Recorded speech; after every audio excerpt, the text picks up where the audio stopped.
Bonjour à tous, le mercredi c'est le jour du jeu concours pour gagner une place de cinéma pour le film de votre choix. Rendez-vous sur la page Facebook de Mosaïque. Côté actuel à une, lundi, la SNCF et la région Lorraine sont venus à la rencontre des usagers de la ligne Sarreguemines Beach. Dans le car reliant les deux communes, les passagers coutumiers de cette liaison ont exprimé leur ressenti, positif ou négatif, sur la qualité du service. L'occasion aussi pour le conseiller régional Michael Weber d'expliquer la politique de transport de la région. Une politique tournée vers l'avenir, notamment avec la réforme territoriale en cours qui devrait modifier en profondeur les compétences des collectivités locales. Et c'est l'un des sujets que nous développerons dans le JT. Pour les autres thèmes, voici le sommaire. C'est joli, hein? Mon gâteau d'anniversaire crépite grâce à Festivité. Festivité, des idées toutes faites. Au programme sur Mosaïque aujourd'hui, le centre nautique communautaire de Sarreguemines vient à la rencontre des écoliers. Les agriculteurs ont mis le feu. Le vice-président de la FDSEA pour le canton de Sarralbe, Pascal Cheuzer, exprimera sur le plateau la grogne ambiante. Sylvia Kahn a expliqué aux visiteurs la place de la femme dans les rites funéraires juifs. Stéphane Iacono a pris les commandes de la section élite du cercle nautique de Sarreguemines. La Fédération nationale de lutte fait le tour de France à la rencontre des clubs et est venue annoncer une bonne nouvelle à Sarreguemines. Découvrez la petite histoire du bouleau, l'arbre cosmique des Celtes. Tendance art et culture version Far West avec les Tennessee Dancers. Enfin, en dessert, Jean Meyer vous propose un chaud-froid de Mirabelle. Et retour dans le temps tout de suite avec notre séquence replay. Le 24 septembre 2009, il y a 5 ans jour pour jour, une soixantaine de blouses blanches manifestaient devant la sous-préfecture de Sarreguemines contre les dossiers d'inscription et les cotisations demandées par le Conseil national de l'ordre infirmier. Mosaïque avait filmé leur coup de gueule. Votre ordinateur virtuel accessible où que vous soyez, 24 heures sur 24, depuis votre PC, Mac, votre tablette ou votre smartphone. Pour les pros, la solution c'est le cloud et des réseaux. Nous refusons d'être des vaches à lait. Nous refusons de payer pour avoir le droit de travailler. Au moment où le Conseil national de l'ordre infirmier adresse un appel à inscription et à cotisation à la structure ordinale pour le 30 septembre, le syndicat Force ouvrière du CHG, Robert Pax, a décidé de rejoindre l'intersyndicale du CHS de Sarreguemines.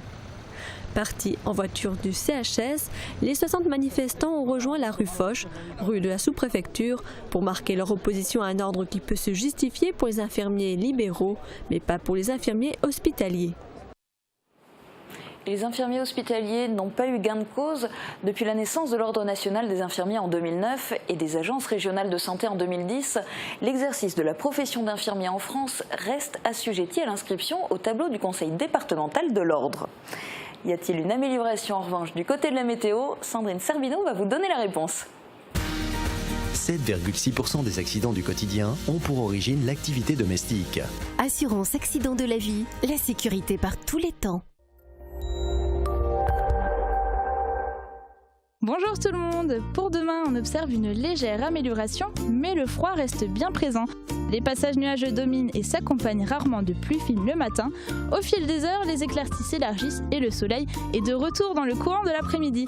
Côté température, les minimales remontent mais restent fraîches, avec de 6 à 10 degrés, et les maximales ne dépasseront pas les 18 degrés. Et demain, jeudi 25 septembre, pensez à souhaiter une bonne fête aux Hermann. Et je souhaite également un très joyeux anniversaire à toutes les personnes qui le fêtent cette semaine. Ils sont nombreux et pour cause, une naissance à cette date correspond à une conception lors des fêtes du Réveillon. Je vous laisse sur cette anecdote et je vous dis à demain. Et pour mercredi, la journée des enfants, la séquence qui suit est des plus adaptées. Retrouvez tout de suite notre caméra embarquée en compagnie de Rose qui chevauche Doum Doum pour sa première balade en poney. Mais un vrai, regardez. T'es content ?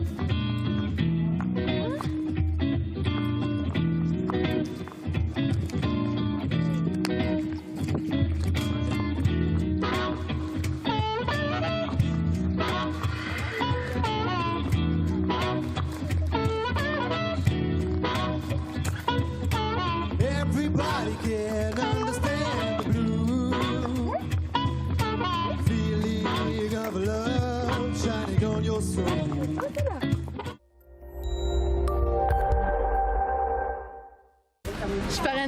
Et tout le monde y gagne. Mon filleul, ma banque et moi. Au Crédit Mutuel, un client satisfait rayonne. Parmi les titres à la une du RL aujourd'hui, en page locale de l'édition de Sarreguemines, 2 quartiers sont à vendre. Des projets sont à l'étude sur les sites de l'ancienne gendarmerie départementale et de l'ancienne gendarmerie mobile, mais leur avenir est encore en suspens. Dans l'édition de Saint-Avold, le premier salon d'agriculture du pays naborien entend promouvoir les producteurs locaux. Il aura lieu ce week-end à l'Agora et au champ de foire de Saint-Avold. En page régionale, ce sont les agriculteurs et leurs flambées de colère qui sont mis en avant. Une 50aine de feux ont été allumés hier soir en Lorraine. On en parle dans un instant dans le JT de Mosaïque.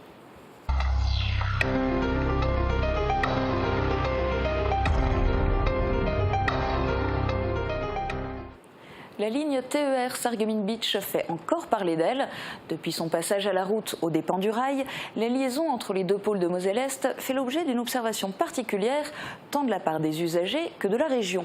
C'est dans un de ces autobus que Michael Weber, conseiller régional, accompagné de dirigeants de la SNCF, a choisi de venir à la rencontre des usagers. L'occasion de faire le point sur les transports régionaux, notamment en Moselle-Est. Reportage de Thomas Drouin.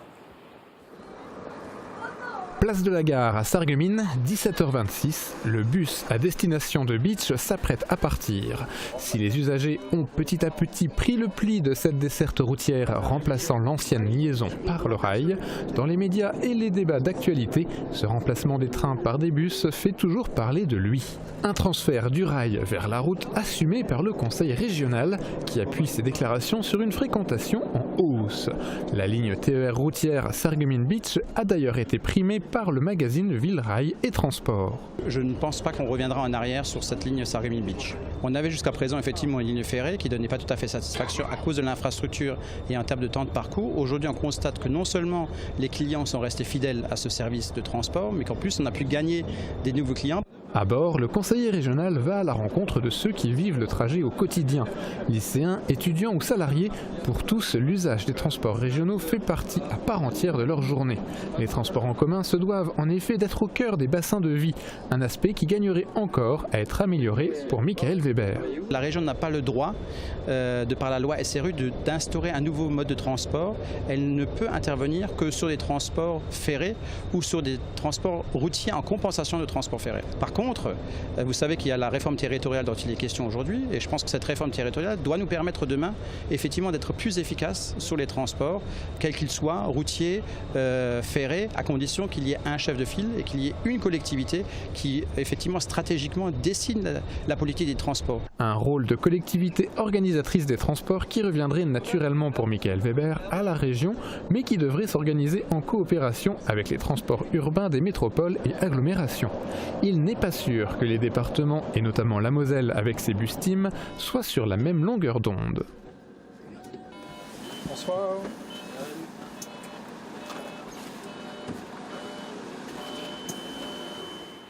Autre opération communication, cette fois du côté de la communauté d'agglomération. Si tu ne viens pas au centre nautique, le centre nautique ira à toi. C'est en tout cas valable pour les élèves de CP de l'ensemble de la Casque.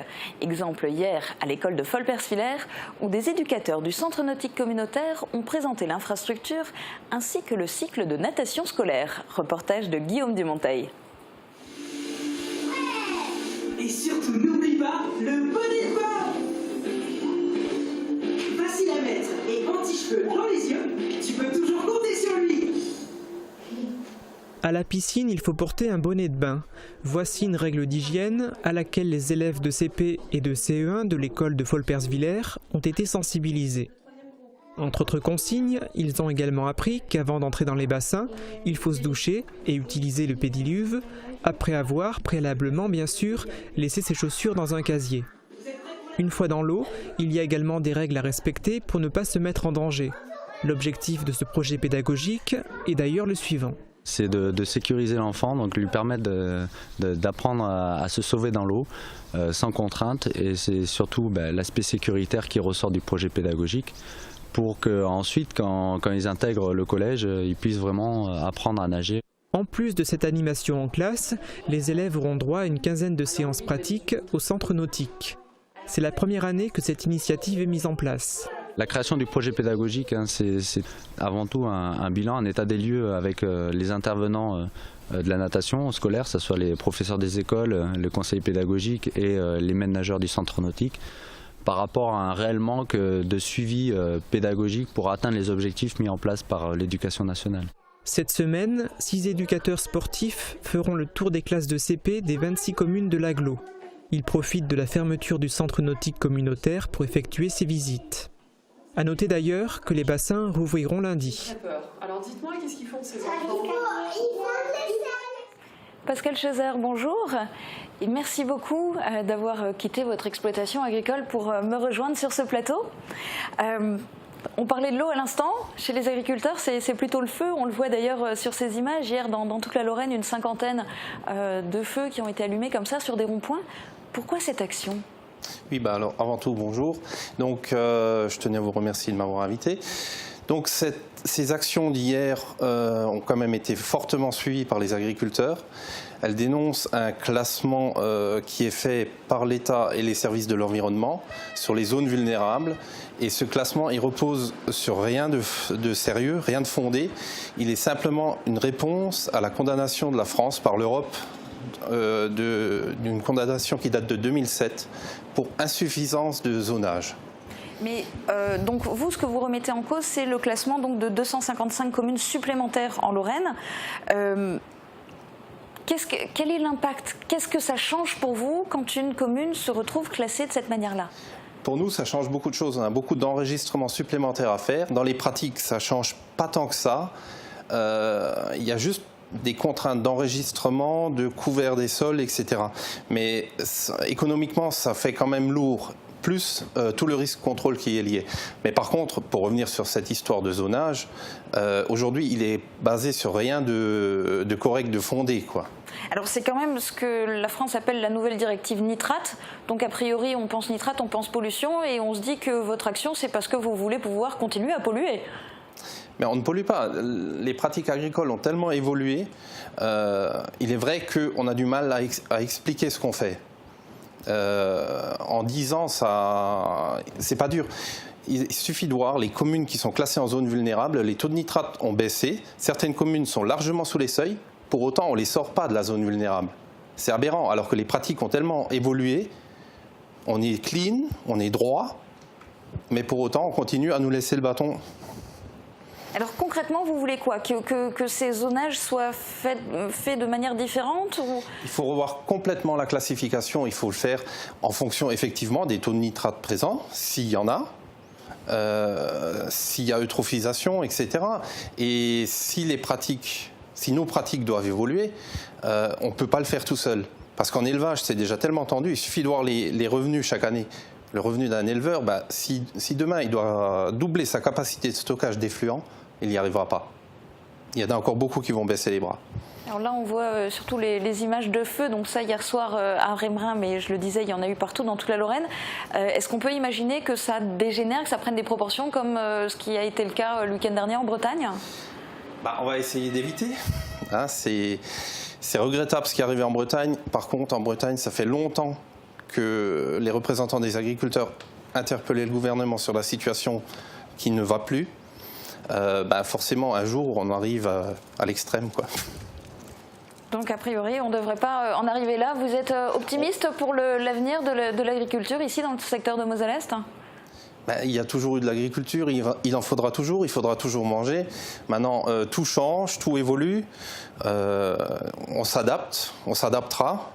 Mais trop, c'est trop. Et ça, c'était on va dire un coup de semonce, mais dans les prochains temps, je pense qu'il faudra qu'on repasse à l'action. Et donc on refera des reportages. Merci beaucoup en tous les cas de votre présence merci. Aujourd'hui.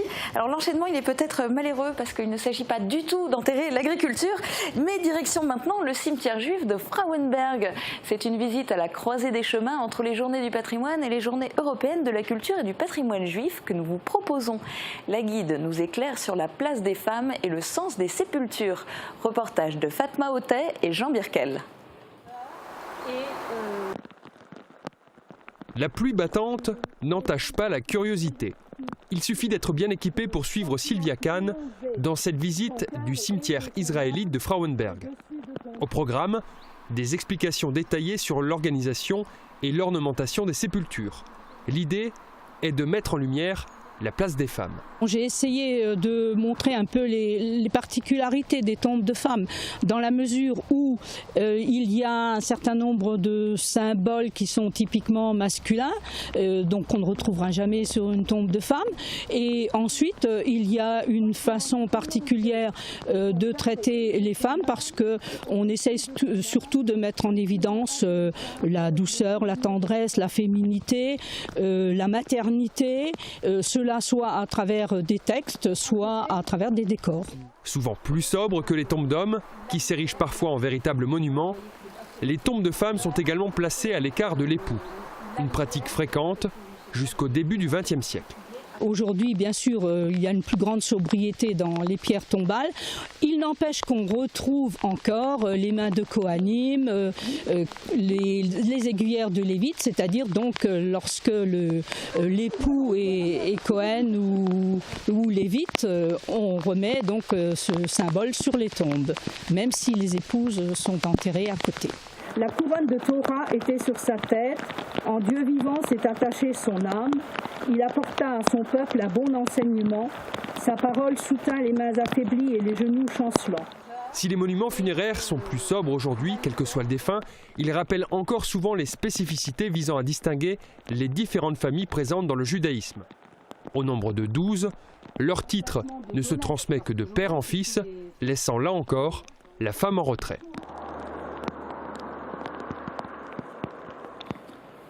Et ce soir, c'est Rosh Hashanah, le nouvel an juif, début de l'année 5775. Alors, Shana Tova à tous. Passons au sport à présent, dans la continuité d'Olivier Antoine, mais avec un autre style. Ce sont les mots du nouvel entraîneur de la section élite du Cercle nautique de Sarreguemines. Stéphane Iacono n'est autre que le fils d'Alain Iacono, une figure de proue de la natation française. Il vient de signer au club sarregueminois, Jean Birkel l'a rencontré. Donc là, vous allez démarrer sur 500 mètres. Et vous allez nager dans ce que vous voulez, mais que ça soit bien fait. Grandir aux côtés d'Alain Iacono, le père, et de Franck, le frère, deux très grands nageurs, n'a pas été chose évidente pour Stéphane Iacono. Il fallait trouver une place. Cet Antibois a certes nagé au niveau international, il n'a pas marqué les esprits comme l'ont fait ses aînés. C'est en Guadeloupe, au SNIC Les Squales, qu'il a fait ses débuts d'entraîneur de 2001 à 2007. Avant de rejoindre l'USLM Pacoussine en Guyane, club qu'a côtoyé son père, puis de revenir sur le continent européen, à Nice, puis dans des clubs suisses. Au club des Squales de Guadeloupe, c'était plus dans le parcours du sprint. Et puis sur la Suisse, j'ai pu développer le sprint et le demi-fond. Le demi-fond, une distance de course que l'ancien entraîneur Olivier Antoine a su particulièrement bien développer. Stéphane Iacono se place dans la continuité de cette figure de la natation française. Son travail qu'il a fait depuis de nombreuses années est remarquable au niveau de la natation française. Le défi, c'est d'essayer d'arriver au même niveau qu'Olivier Antoine et d'arriver un peu mieux que lui. Avec le départ d'Olivier Antoine, Dacia Toiti et la parenthèse d'Aurélie Muller, partie s'entraîner à Vancouver, une page se tourne au Cercle nautique de Sarreguemines. Pour Stéphane Iacono, c'est la garantie de démarrer sereinement et de débuter avec son propre style. Le sportif rêve son rêve, mais le champion vit son rêve. Si on comprend cette philosophie de phrase, ça va permettre aux nageurs de s'épanouir au plus gros niveau. La natation, c'est tellement d'exigences. Et si on n'a pas le plaisir, si on n'a pas le smile, si on n'a pas une cohésion de groupe, si on n'a pas une cohésion d'équipe, et que l'environnement ne permet pas de s'épanouir, et que on ne peut pas avancer. Il y a la caméra, on s'applique. Allez, go! C'est donc avec le sourire et avec une notion de plaisir dans l'effort que Stéphane Iacono prend ses quartiers. Il suivra 18 nageurs de la section élite, dont son fils et sa fille. Premier rendez-vous avec la compétition, les interclubs, les 8 et 9 novembre prochains à Sarreguemines. Autre sport, le sommet de la lutte était en visite à Sarreguemines. Le directeur technique national et le vice-président de la Fédération française de lutte étaient de passage dans la cité faïencière. Reportage. Tout le public scolaire alors. La Fédération française de lutte à la rencontre des clubs, des comités régionaux et des partenaires. L'étape sarregueminoise n'a rien d'exceptionnel en soi. La fédération veut se rapprocher de tous les clubs et effectue une tournée nationale. Parmi les grands projets en chantier, le numéro 1, c'est la féminisation de la lutte. Et il n'y a pas que dans ce domaine que s'illustre le club de Sarreguemines. Club exemplaire sur le plan des résultats, puisque club qui a été 5 fois dernièrement champion de France par équipe. Club qui vient d'avoir cette année un lutteur, Yacine Ozaï, médaillé européen et mondial, qu'on a même sélectionné au championnat du monde senior et qui n'a pas démérité et montre de réelles qualités pour un avenir 2020 et peut-être déjà 2016. En tout cas, il est sur la route des Jeux Olympiques. C'est justement à cause des changements effectués par la fédération au niveau du parcours de l'excellence sportive que cette tournée des clubs prend tout son sens. La fédération veut intéresser et impliquer beaucoup plus de jeunes dans le processus de détection et d'accession au plus haut niveau. Mais le revers de la médaille, c'est que cela engendre plus de frais et qu'ils sont répercutés sur les clubs et les comités régionaux.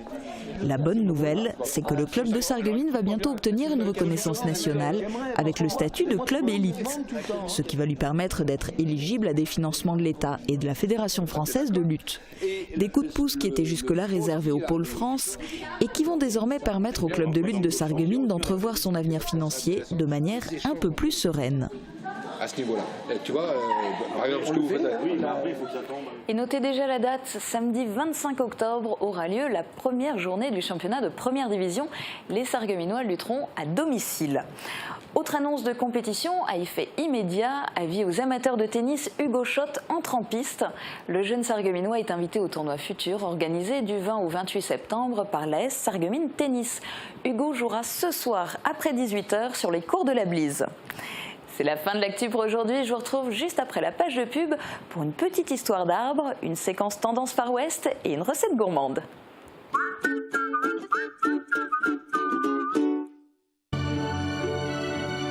Liquidation totale pour travaux à la bijouterie Finbel. Rendez-vous dès le 23 septembre pour des affaires en or. Samedi 4 octobre, l'événement est au Centre Nautique Sarreguemines Confluence avec les concerts des groupes Les Kékés et Mother Soul. De 16h à minuit, retrouvez une ambiance de fête avec Aquazumba, Aquadisco, structure de jeux aquatiques, baptême de plongée gratuit et des surprises à découvrir samedi 4 octobre au Centre Nautique Sarreguemines Confluence. Restauration sur place, entrée 2 €. L'Aglo, au cœur de votre vie sportive.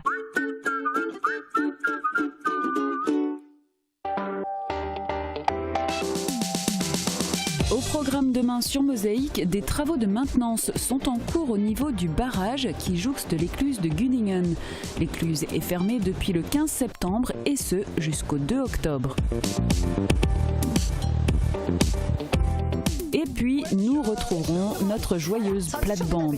Martine, Suzanne, Sébastien et Bertrand vous invitent à leur Stammtisch pour parler de Quetsch. Die haben gesagt, da hocken die zwei dummen Quetsch. Das haben wir jetzt nicht gesagt. Ja, nicht wahr? Wir reden über Quetsche, über Rheinflöte, über Mirabelle. Das ist alles dieselbe Familie. La petite histoire du jour s'intéresse au bouleau, l'arbre bien entendu. Il a tant de vertus et tant d'utilité qu'il est devenu l'arbre tutélaire des civilisations nordiques. Catherine Henrich nous raconte tout cela.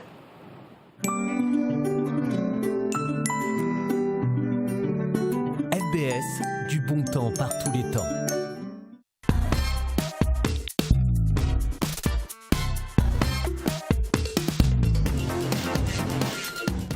L'arbre à la peau d'argent est l'arbre de la connaissance et de la purification.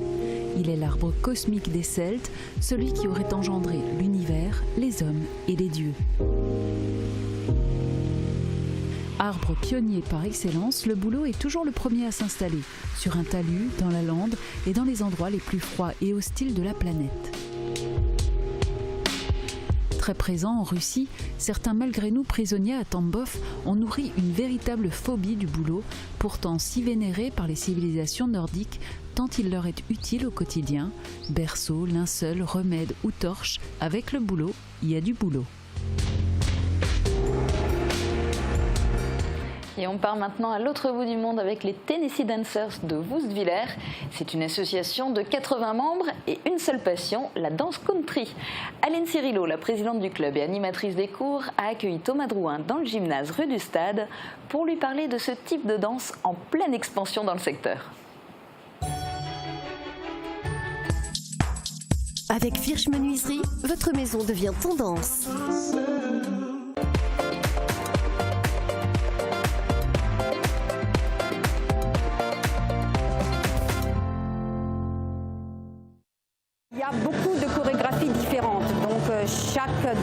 danse a pratiquement sa chorégraphie.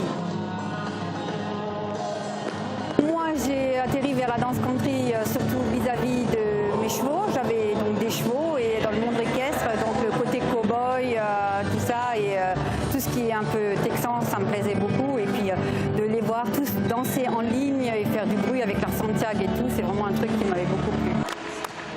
C'est une danse qui vient donc d'Amérique, où il y a la particularité d'avoir différents rythmes sur différentes chorégraphies et des danses aussi bien en ligne qu'en couple, aussi bien des lentes que des rapides. Il n'y a pas de limite d'âge. Du moment que les gens arrivent à assimiler les différents pas, et après, d'après les niveaux, quoi, hein, les gamins ils vont commencer plus petits. Bon, après, les pas de base, comme dit, une fois qu'on les connaît, ça va tout seul. Et comme dit, moi j'utilise énormément les termes techniques parce qu'il y a des termes. Et je leur apprends tout de suite avec les termes. Ce sera plus facile pour eux comme pour moi. Parce qu'une fois que la chorégraphie elle est dictée, en gros, ben, ils vont la retenir comme une leçon et puis c'est juste à répéter. Donc voilà.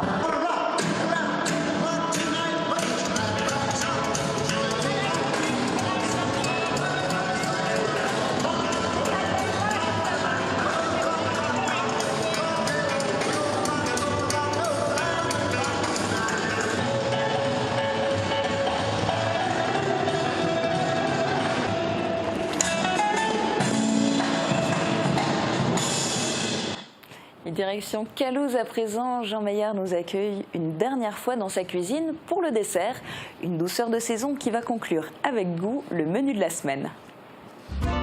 Original et de qualité, les cuisines Aviva présentent entrée plat dessert. Aviva, la cuisine qui vous va.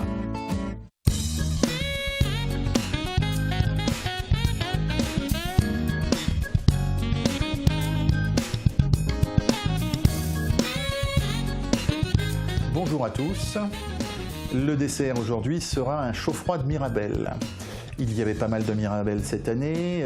Si vous avez fait comme moi, vous en avez mis en bocaux, donc ça peut vous durer toute l'année. Là, en l'occurrence, donc je vais prendre, il me faudra un bocal de Mirabelle, un petit bocal, environ 500 g de Mirabelle au sirop. Il me faudra du sorbet Mirabelle, il me faudra de l'eau de vie de Mirabelle à consommer avec modération, bien sûr.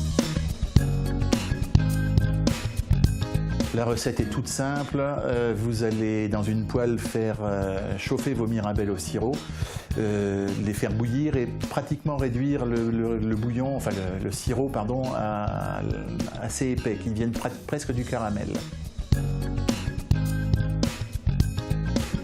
Au dernier moment, vous allez rajouter environ 10 centilitres d'eau de vie de Mirabelle. On va faire flamber et pendant que ça flambe, on va pouvoir le mettre sur 2 boules de sorbet Mirabelle qui seront dans une coupe. Et à ce moment-là, l'effet en plus avec le flambage sera parfait et il n'y aura plus qu'à consommer.